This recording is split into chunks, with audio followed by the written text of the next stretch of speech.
सुप्रभात बच्चों। आज हमारी हिंदी की दूसरी वर्कशीट पाठ लाख की चूड़ियों का दूसरा भाग। पहले भाग में हमने पढ़ा कि बदलू गांव में लाख की चूड़ियां बनाने का काम करता था और वह लेखक को सुंदर सुंदर लाख की गोलियां बनाकर देता था। बदलू नीम के पेड़ के नीचे बैठकर अपना काम करता था और भट्टी में लाख पिघलाया करता था और लकड़ी की चौखट पर लाख के मुलायम होने पर उसे सलाख के समान पतला करके चूड़ी का आकार देता था और बाद में उन पर रंग भरता था। आज हम इस वर्कशीट में इससे आगे का भाग पढ़ेंगे। बदलू यह कार्य सदा ही एक मचिए पर बैठकर करता था जो बहुत पुरानी थी। बगल में उसका हुक्का रखा रहता जिसे वह बीच बीच में पीता रहता। गांव में मेरा दोपहर का समय अधिकतर बदलू के पास बीतता। वह मुझे लल्ला कहा करता और मेरे पहुंचते ही मेरे लिए तुरंत एक मचिया मंगा देता। मचिया क्या होता है? बैठने के उपयोग में आने वाली सुतली आदि से बुनी हुई छोटी चकोर खाट। मैं घंटों बैठे बैठे उसे इस प्रकार चूड़ियाँ बनाते देखता रहता। लगभग रोज़ ही वह 4-6 जोड़े चूड़ियाँ बनाता। पूरा जोड़ा बना लेने पर वह उसे बेलन पर चढ़ाकर कुछ क्षण चुपचाप देखता रहता, मानो वह बेलन ना होकर किसी नववधू की कलाई हो। बदलू मनीहार था। मनीहार कौन होता है? चूड़ियाँ बेचने वाला। चूड़ियाँ बनाना उसका पैतृक पेशा था। पैतृक का मतलब क्या होता है? पैतृक मतलब पूर्वजों का, पिता से प्राप्त या पुश्तैनी, यानी उसके पिता दादा सब यही काम करते हुए आ रहे थे। और वास्तव में वह बहुत ही सुंदर चूड़ियाँ बनाता था। उसकी बनाई हुई चूड़ियों की खपत भी बहुत थी।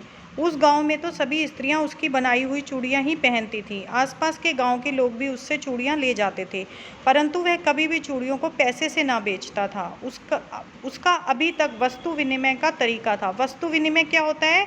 कि किसी एक वस्तु को लेकर दूसरी वस्तु देना, यानी किसी चीज़ के बदले में पैसे ना लेकर दूसरी वस्तु लेना। और लोग अनाज के बदले उससे चूड़ियाँ ले जाते थे। बदलू स्वभाव से बहुत सीधा था। मैंने कभी भी उसे किसी से झगड़ते नहीं देखा। हाँ, शादी विवाह के अवसरों पर वह अवश्य जिद पकड़ जाता था। जीवन भर चाहे उससे मुफ्त कोई चूड़ियाँ ले जाए, परंतु विवाह के अवसर पर वह सारी कसर निकाल लेता था। कसर मतलब अपना घाटा पूरा करना। आखिर सुहाग के जोड़े का महत्व ही और होता है। मुझे याद है, मैंने मामा के यहाँ किसी लड़की के विवाह पर जरा सी किसी बात पर बिगड़ गया था और फिर उसको मनाने में लोहे लग गए थे।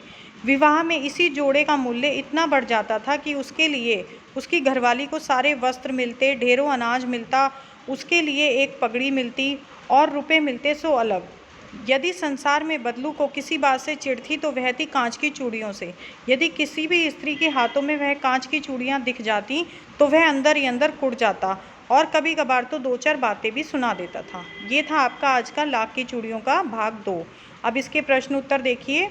सोचकर लिखिए कि आप अपने मित्रों या भाई बहन से किस प्रकार वस्तु विनिमय करते हैं। मतलब आप अपने भाई बहन से कोई चीज़ लेते होंगे और उसको बदले में दूसरी कोई चीज़ देते होंगे, तो किस प्रकार वस्तु विनिमय करते हैं वो आपको इसमें लिखना है।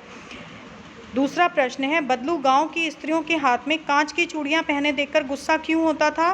क्यों होता था बेटा? क्योंकि वो लाख की चूड़ियां बनाता था, इसलिए उसे गुस्सा आता था जब कोई कांच की चूड़ियां पहनता था। कहानी में आई किन पंक्तियों से पता चलता है कि बदलू को अपने काम से बहुत प्यार था? जैसे कि हमने कहानी में पढ़ा है कि वो चूड़ियों को बहुत ही मन से बनाता था और फिर जब वो बेलन पे चढ़ाता था तो घंटों उन्हें देखता रहता था। तो ऐसी कुछ पंक्तियां आपको इस प्रश्न में लिखनी है।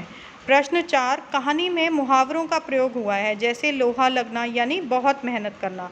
इसी प्रकार गद्यांश में आए अन्य मुहावरों को खोजकर उनके अर्थ लिखिए। ये आपको खुद करना है, ऊपर से मुहावरे ढूंढ के उनके अर्थ लिखने हैं।